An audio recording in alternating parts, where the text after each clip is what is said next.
All right. So we'll read, beloved, the verse in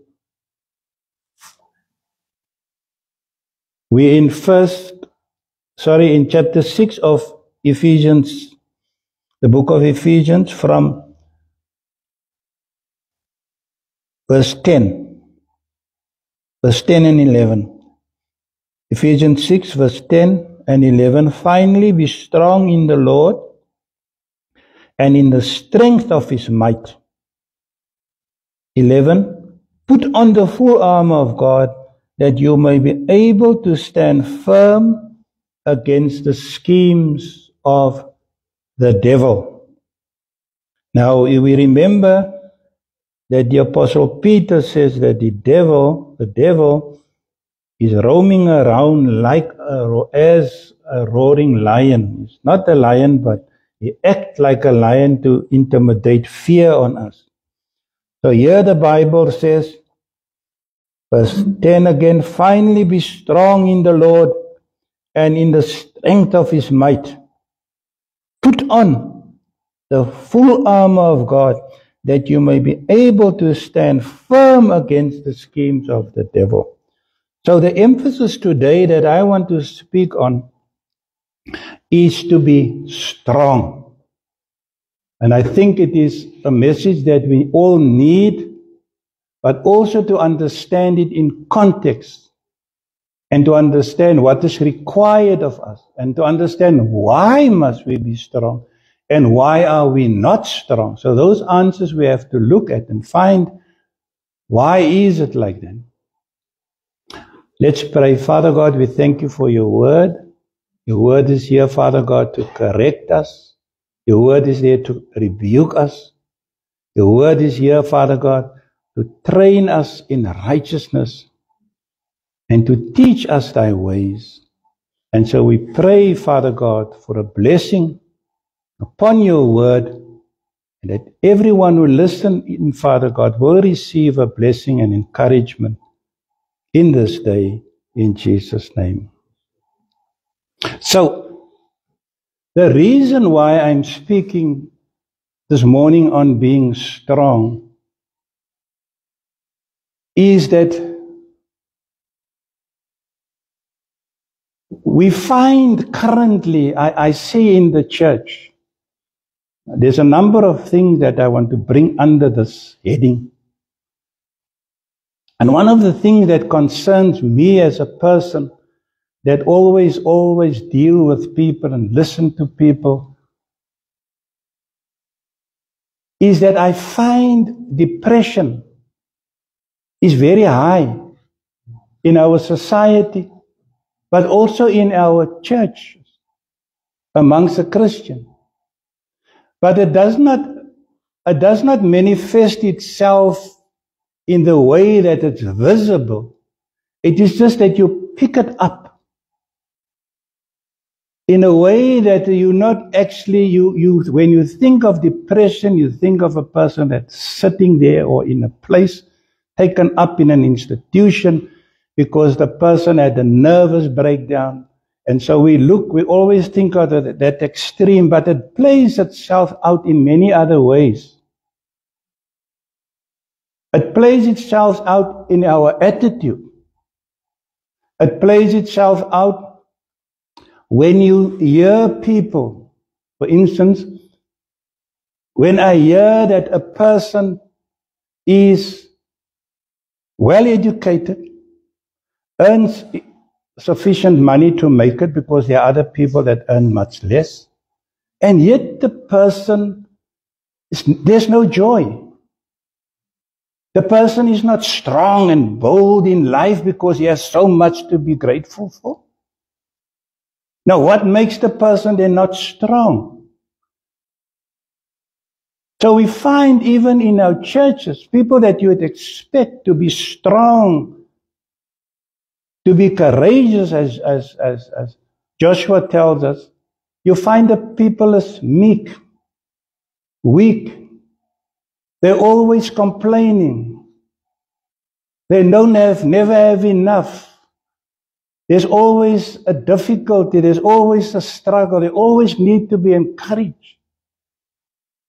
So these are the things that as a church and as a Christian, we have to be aware of these things. Excuse me.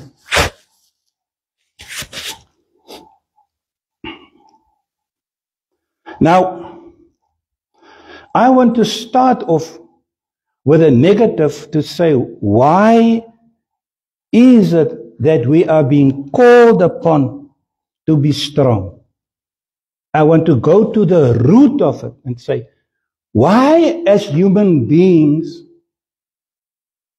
think that, what I'm saying is, why must we be reminded, encouraged, and instructed to be strong? Because we are people that seems to be in control of things. We are people that think, when you look at many people, the way we act and behave, you will think that we've got it all together. And yet, the Bible says be strong. And if we as human beings, I'm speaking both people in the church and in the world, I think to an extent we overestimate ourselves in thinking that we can do it in life on our own. Because we act that way in many instances. We act over people like that in many instances. We act as men in our homes as if we are the strongest one, and that others must listen and obey because I'm the strong one speaking. Now, the thing is, when I say we overestimate ourselves, we have to, as human beings, understand that if we are being called upon by the Word of God to be strong, it means that we are not strong. Yes, we can exercise strength and we might be strong in certain areas. But if you're not strong in all areas, you are not strong. You are just strong to a certain extent, to a certain measure, in a certain measure. But you are not strong. Because if you say, I'm the strong person, then it means I have to be strong in all areas, because that means I then have weaknesses, and that's the issue. We all have. Now, why I say we need to start with a negative is we must ask, why are we weak? Why does the Bible say that we must lay aside sin and encumbrances? Because we are weak. Because it is because of sin. Whenever a person faces any challenge where you cannot make it, when you investigate and analyze that, you will see it's always a sin issue. It's always because of sin. Why? The Bible says,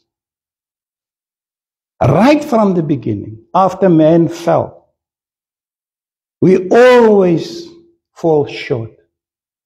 And Paul comes in chapter 3 of Romans and then put it into context to say that we all have fallen short. He goes to the extent that no other writer says in the New Testament, but he comes to tell us that we are altogether useless. It means we are not strong altogether, including him. So we need supernatural, divine intervention, because man is not able to be strong. Now, we must, before I go further, we must admit that weakness is a reality. It's real. Depression is real. It's a reality. When Christians and unbelievers fall into depression, different in degree, but we all are depressed. There are messages that people preach on spiritual depression. It's worthwhile to listen to them. Low self-esteem is a reality when we don't have confidence. Mental weakness, when you are not mentally strong, it's a weakness. It means it's the opposite of being strong. Laziness is a reality because you are not strong as a person in character. You are lazy. It's a sign of weakness, of not having strength, not being strong enough to stand up, because the challenge for you, for all of us, because of sin, that we find ourselves in that area. It's a sin issue. I cannot go in detail if you don't follow properly what I'm saying, but if you really analyze it, you will see all these things is the aftermath, a result of our sinful nature. That is why I'm one of those people that always believe the doctrine of sanctification ought to be taught continuously in the church, because that's the doctrine that I keep on explaining to our members. That is where God starts the work after you have been saved. Now you are being saved by God. In other words, when we are being called to be strong, we are still continuously have to be saved from our weakness to become strong and have character in Christ, to become Christ-like. Does it make sense? Mm-hmm. So the doctrine of sanctification is the vehicle that will help us to say, God starts the work and we subject ourselves.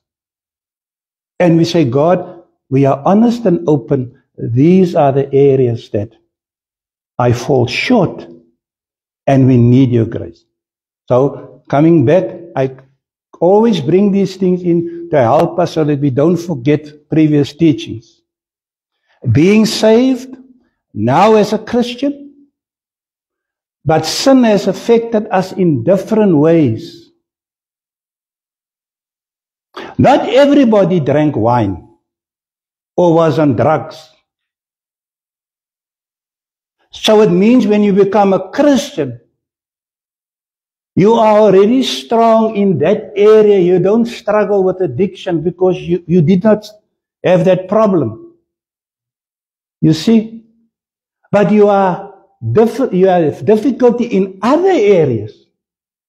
And that's where that's why, but bottom line is we all fall short.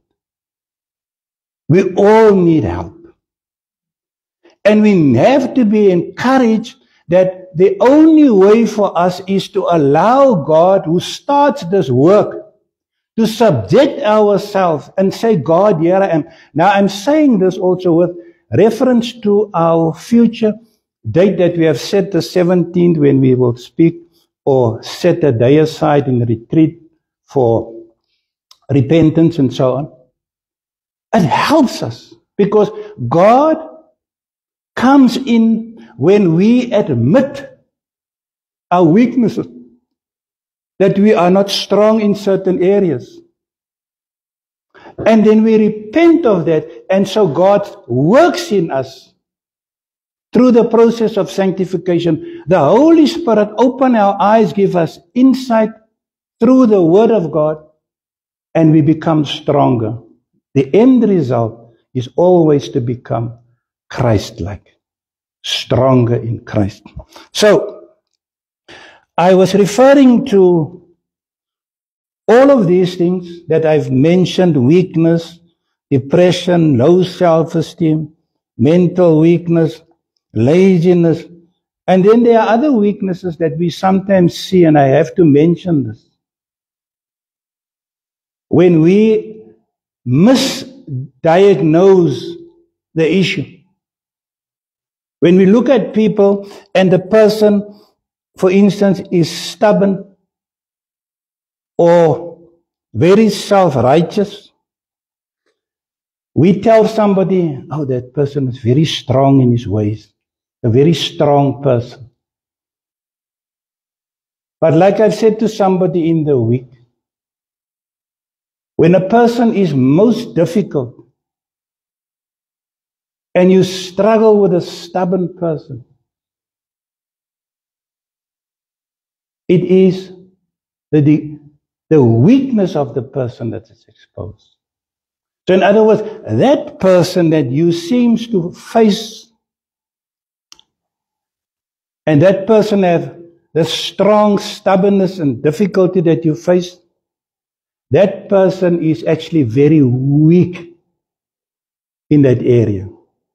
That person needs help. So we must not be put off by that when we see somebody is very self-righteous, very stubborn, very difficult. It is people. Now I'm saying people that need help. I'm saying all of these things because people need help. And all of us need help, but we need help in certain areas, in different areas of our lives. Okay, now just to come back to the scripture, because I want us to keep the scripture in front of us. There are many other scriptures. We'll go through a few scriptures, but I just want to share this to stay with the scripture. Now the Bible says, now you can go to, in the Old Testament, we know where the references is made, and the popular one is Joshua. That says we must be strong and we must be courageous, and there we find it in context of the Israelites, how they worked and why they were called upon. I want to bring it into the context of the New Testament, where what we must understand is that they had a physical battle. They had an earthly battle. They had real enemies surrounding them. So they had to prepare them for battle, and they had to be strong physically, because the enemy was real physical people, armies that came up against them. In New Testament language, when we speak about being strong and courageous, we don't have a similar battle as they had in the Old Testament in that context. The verse, let us read the verse so that we can stay close to the Word of God. He says, be strong. I'm going to read 10. Now I'm going to read 12. And then 13 with. Finally, be strong in the Lord and in the strength of His might. Put on the full armor of God, that you are able to stand firm against the schemes of the devil. For our struggle is not against flesh and blood, like they. Our struggle, but against rulers, against powers, against world forces of darkness, against spiritual forces of wickedness in heavenly places. Now verse 13 provides an answer for us. Therefore take up the full armor of God, that you may be able to resist in the evil day, having done everything to stand firm. Now when we look at verse 11, after we are being called upon to be strong and in the strength of the Lord's might, he said, put on the full armor of God. You see, there's a responsibility. You will never become a strong person if you don't understand and take the Word of God seriously. The Word of God, when we say you must put on the full armor of God, it is not a nice story and a storyline that sounds good and attractive and something just to have part of your library, your knowledge about the Word of God. Oh, I know that the Bible says. This is a verb. This means it is something that ought to be done. And I've written here years ago in my Bible, put on means you have a responsibility. You have a duty to do what God says in order if you want to be strong.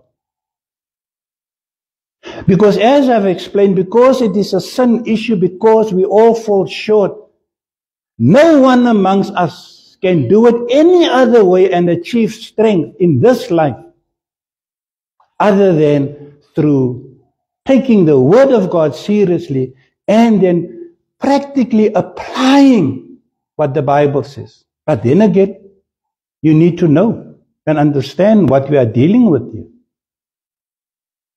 This is not a physical battle with your neighbor here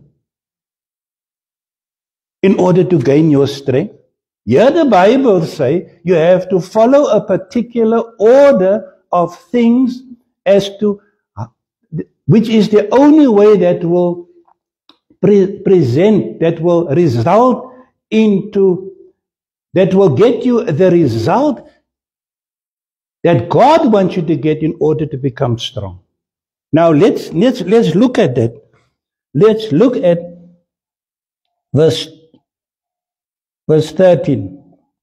Now it says, after we know that our battle is in the heavens, spiritual forces, all of these things that we struggle with, there's the devil is behind and his angels is behind, all of things to make you stumble.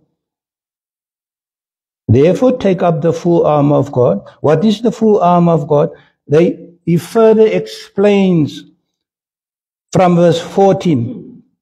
He explains the breastplate and the loins and the feet and the helmet and so on. That's what he explains. That is what you have to do and what it stands for. So, but he says, therefore, take up the full armor of God that you may be able to resist in the evil day, and having done everything to stand firm. So he says, you need to understand, if you want to be strong and in the strength of his might, you have to understand what the real battle is, the difficulty that you find, and then you have to implement that. In other words, you have to put on everything that is required to face that battle. Now, here's the day of certainty. Remember what Jesus said. In this world you will find your strength is going to be tested in this world.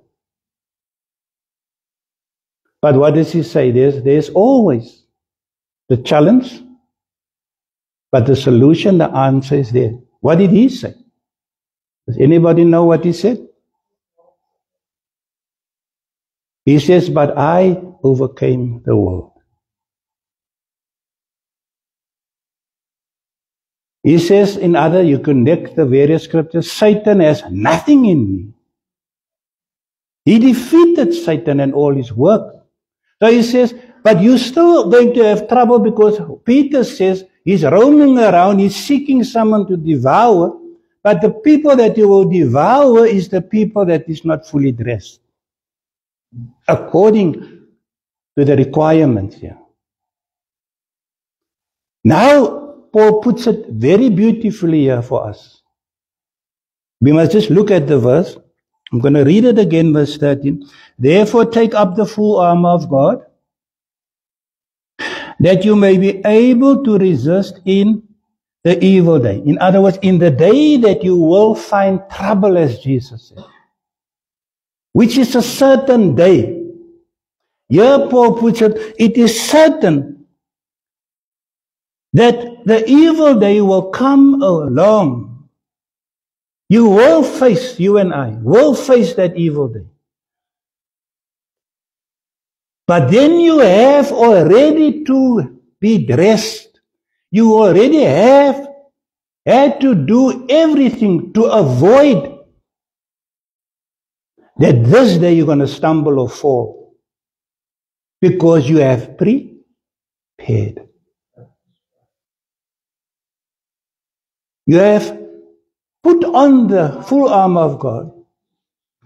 And so today you are prepared for this battle, which means you have the strength because you are strong. That's the solution. So we find that we have various challenges. So as Christians, and you know, if you overcome by stress, by depression. I'm old enough, and I had a very long experience in my life working with people that committed suicide and the reasons why they suicide. And I've also lived long enough to see how from the old South Africa that we come from, the apartheid system that I come from and worked in, how depression has taken, not changed, but we're different. Let me put it more simpler. Today we find depression amongst people that was not familiar earlier years. And I can tell you, when I was in the 1980s, working in the police, depression was mostly found amongst middle-class white people.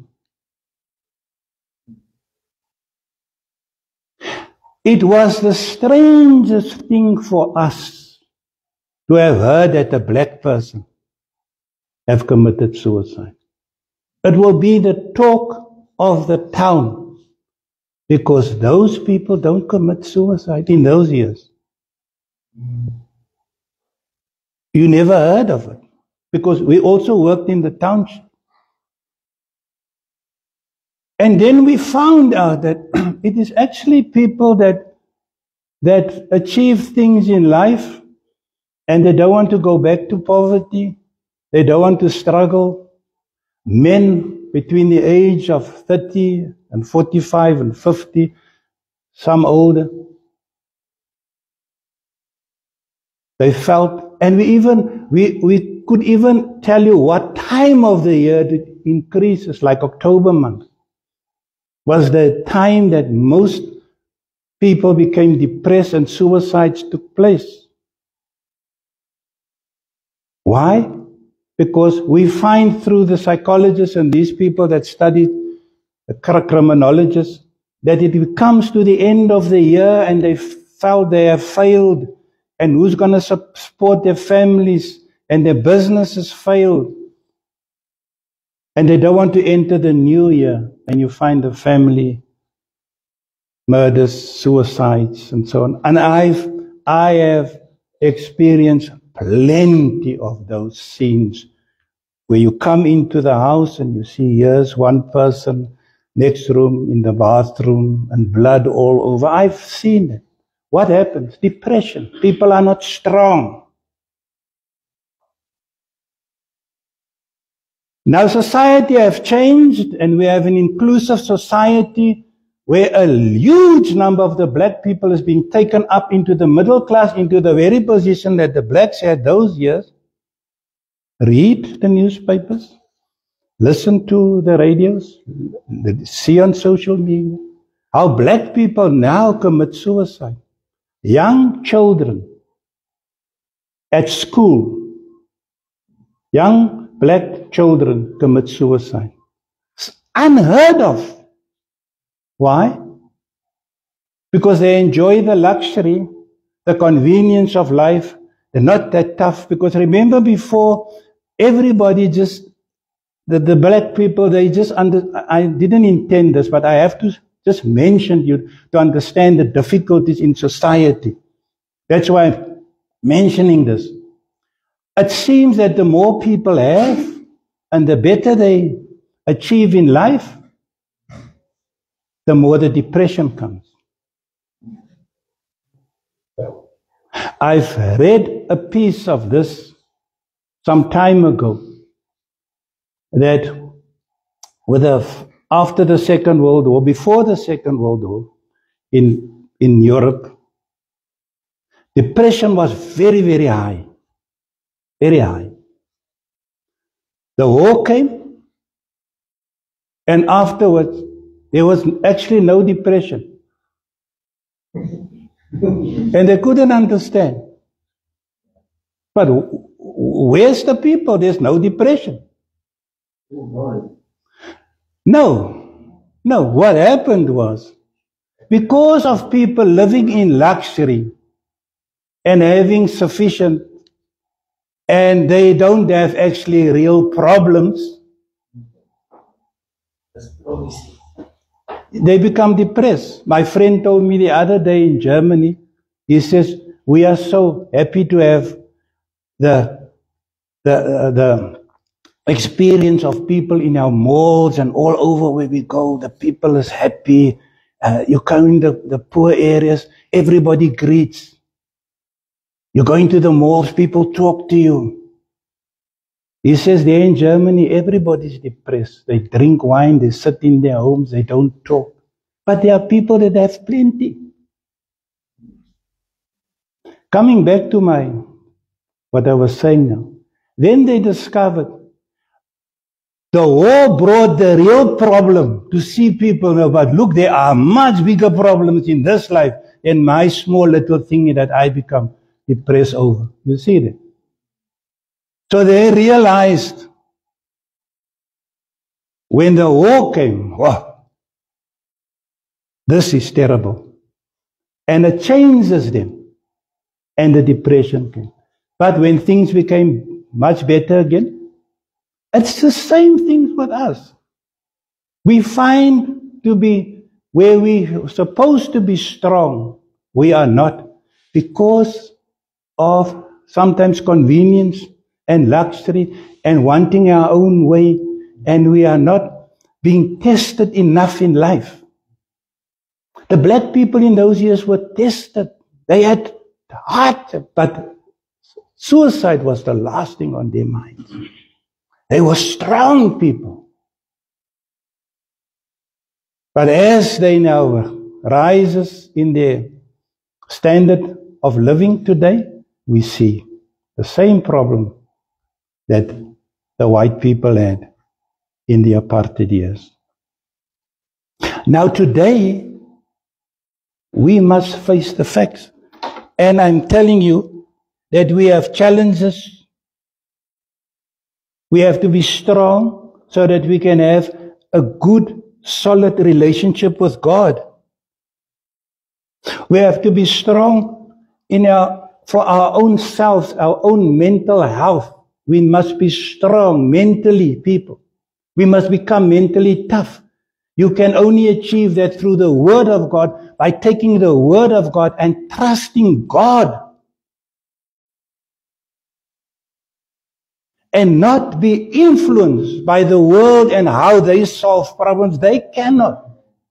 They cannot solve problems because look at the mess that we are in. Look at how many people today is walking on the streets, don't have anything to eat, struggle to survive. Not because we have strong leaders, we have weak leaders. They are weak. A good country like South Africa that has the potential with minerals and everything, that every person in this country can have a decent life. Why is it like this? We have weak people. They don't understand that the Bible puts it very simply. The Bible says very simply, righteousness exalts a nation. Now, this is not salvation righteousness that we understand what Paul is speaking in Philippians 3. This is just God's providence for the world. A promise of God in His glorious faithfulness that any nation, any people, any person that wants to do the right thing and do the right thing will be exalted. This nation, South Africa, can be a strong, resilient nation that can be counted amongst the best in the world if they address one issue that the Bible offers.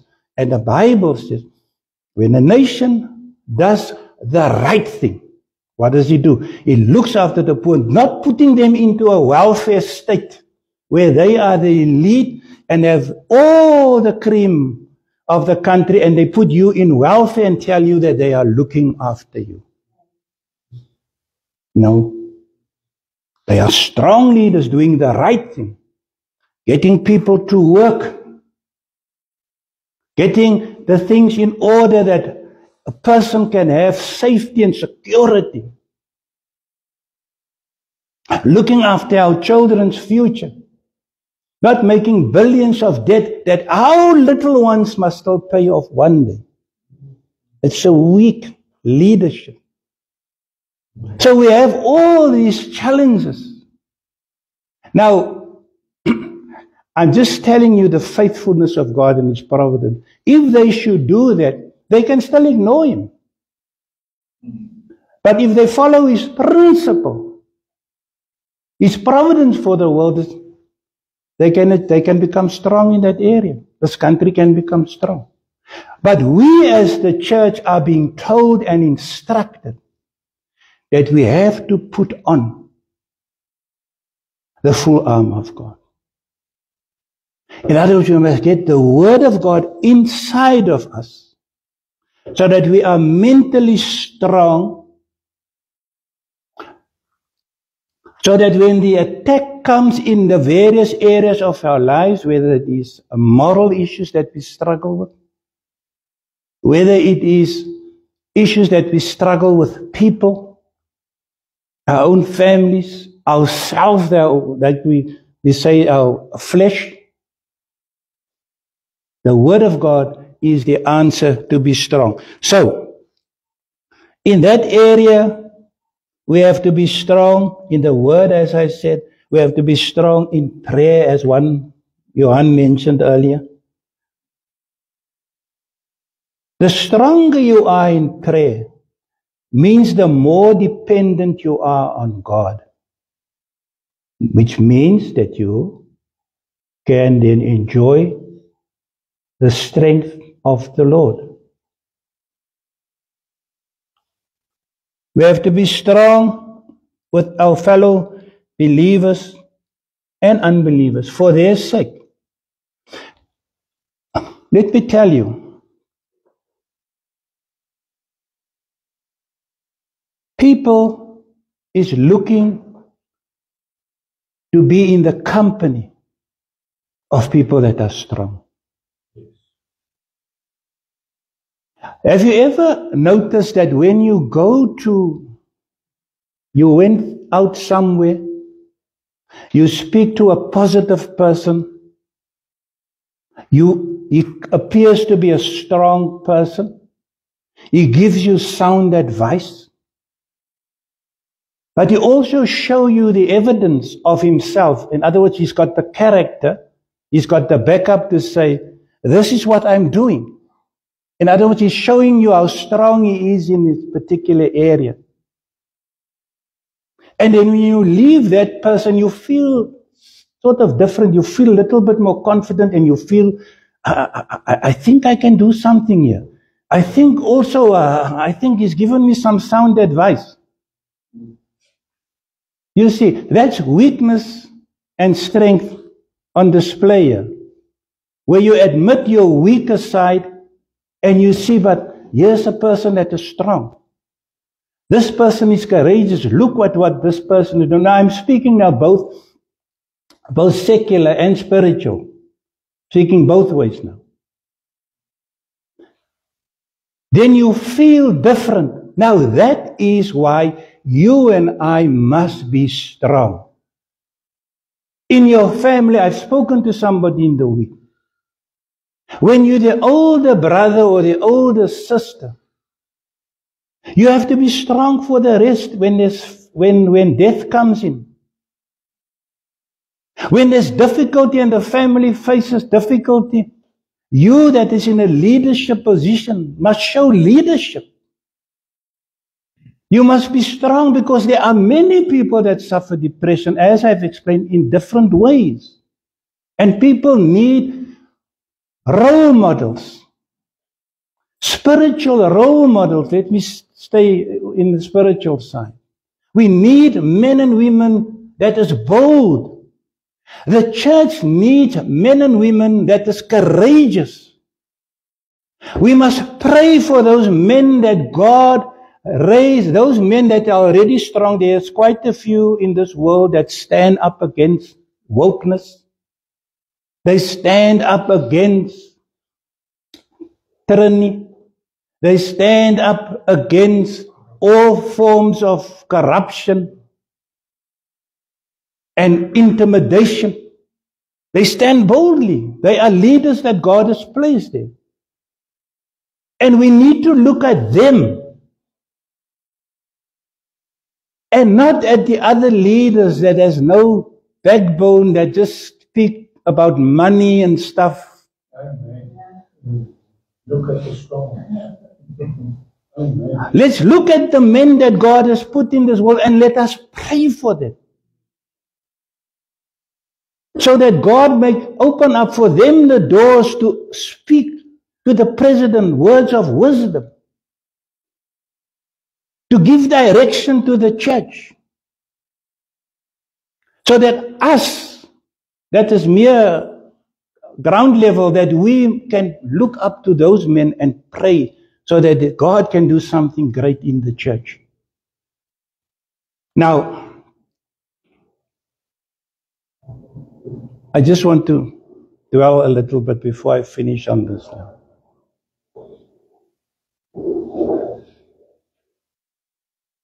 Too many of us, there's this thing that I find every day. Now, please do not get me wrong on what I'm going to say.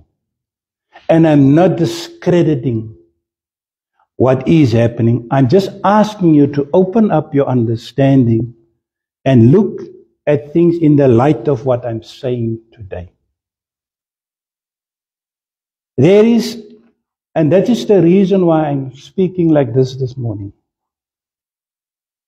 There is this general perception that you get, especially I'm speaking amongst Christians, that it seems that everybody accepts their weakness. They accept that they are not strong in Christ, in His Word, with regard to their responsibility. So people would send everyday messages around. And forgive me if I'm not in your camp, but I don't see it that way. So they tell you, whatever your problem is today, God is going to come through for you today. This is your day. And they send you all these messages. And if you are depressed today, don't worry. God is the God. And if your enemy has taken God. But look at the psychology, what the devil is doing. You remain a victim. You remain weak. You are dependent every day that somebody must send you a message to say, whatever the devil has stolen, God is going to replace. And you are just hunting for those things that God wants to give back to you. When will you become victorious and strong? But we are sort of comforting one another with weakness. So when people send me this, I don't even read it because I don't need it. I'm not in that category. I know what the Bible says. The Bible says that I must have the helmet of salvation. In other words, this helmet, this head, must understand and be filled with the knowledge of God, with His Word, understanding salvation, how God has saved me, how He is saving me, and how He eventually will save me. And with that knowledge, I face everything because I'm in the hands of the strong man, the Savior. So you don't comfort me with small, mere Mickey Mouse things every day that I must be on the lookout. God is going to bless me today for the... No! I've already sought the kingdom of God. I believe this for years. And even in times when it went very bad with me, I kept in my belief that the Bible says, seek first the kingdom of God and other things will be... And I've just measured myself. When I'm not there yet, God will eventually, when He can entrust me. But my job is to keep seeking because He gave me the promise. He said, look here, Peter. If I can provide for the birds every day, what about you? So why must I go around as a hustler every day? A struggler. A victim of circumstances. That I have to be told every day to be on the lookout. God wants to bless me. God wants to give me. No, I don't need that. But what the devil is doing is keeping everybody in depression, in weakness. But we need to come out of that. We need to become strong. We need to be courageous. We need to be role models. We need to have ears to be strong. Even if you're not there, to act like the Bible says, act like men. Act as if you are there already. Why? Because we have put on the Lord Jesus Christ. Romans 13. When you have put on the Lord Jesus Christ, you have put on the full armor of God. When you have put on the full armor of God, and you're living God's way, at least we are not perfect. We are trying every day to get there. We're in this process of becoming Christ-like. And the more we become strong, the more people look to us and they say, no, there's hope. Brother, what is it that you do? I want to follow that. You are not in depression like others. You always speak of the joy of the Lord. You are always happy. You always have words to comfort others. You always can listen to people, and when you can give them advice. That's what Christians should be. That, you know what disciple means? It means you first have to be discipled and understand this thing and have the character before you can disciple anyone else. And if your knowledge is little and restrained and constrained when it comes to discipleship, the little bit of knowledge that you have is the only knowledge that you can share. You've got that? In other words, the less I have done to put on the full armor of God. In other words, to have the knowledge, salvation, the sword of the Spirit, which is the Word of God, the breastplate of righteousness. These are all terms that we know that we can go into, but that's not the time now. But it's just to give you an idea.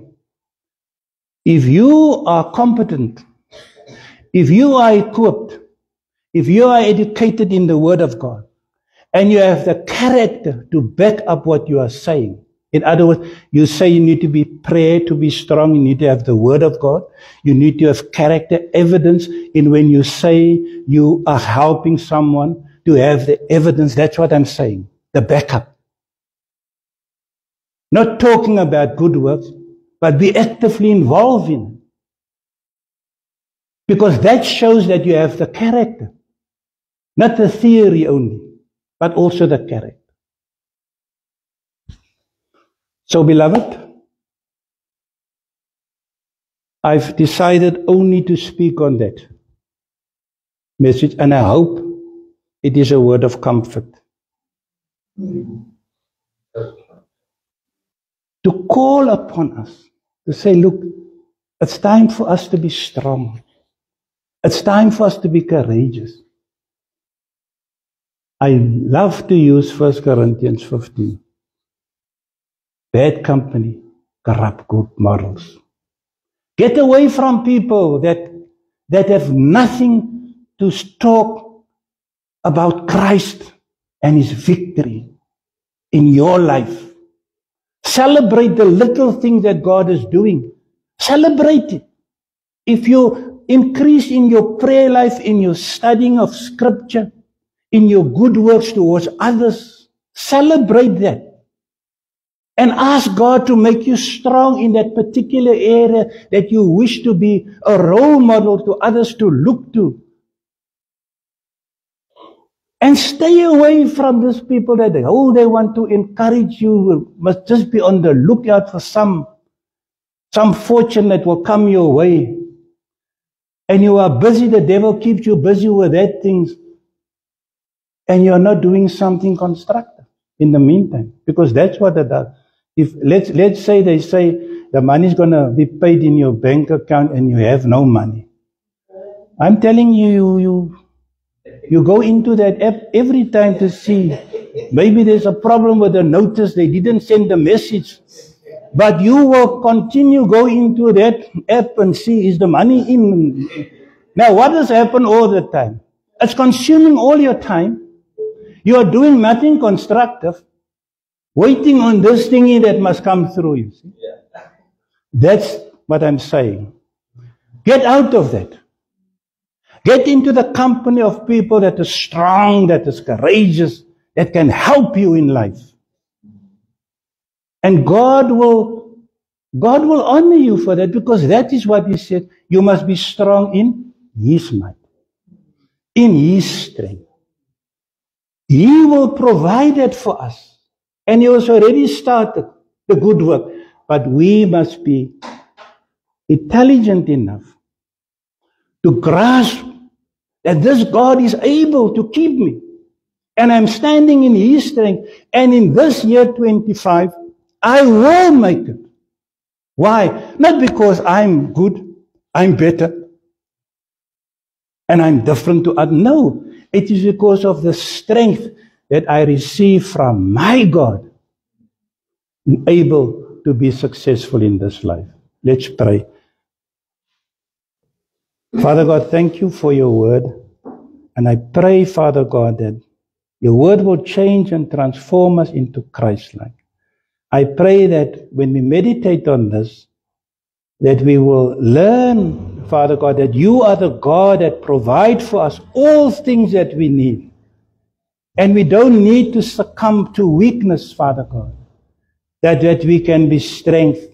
Because Nehemiah says that the joy of the Lord is our strength, Father God. And that's what we want to achieve in this life. In Jesus' name, amen. Okay. Beloved, thank you. We're going to pray.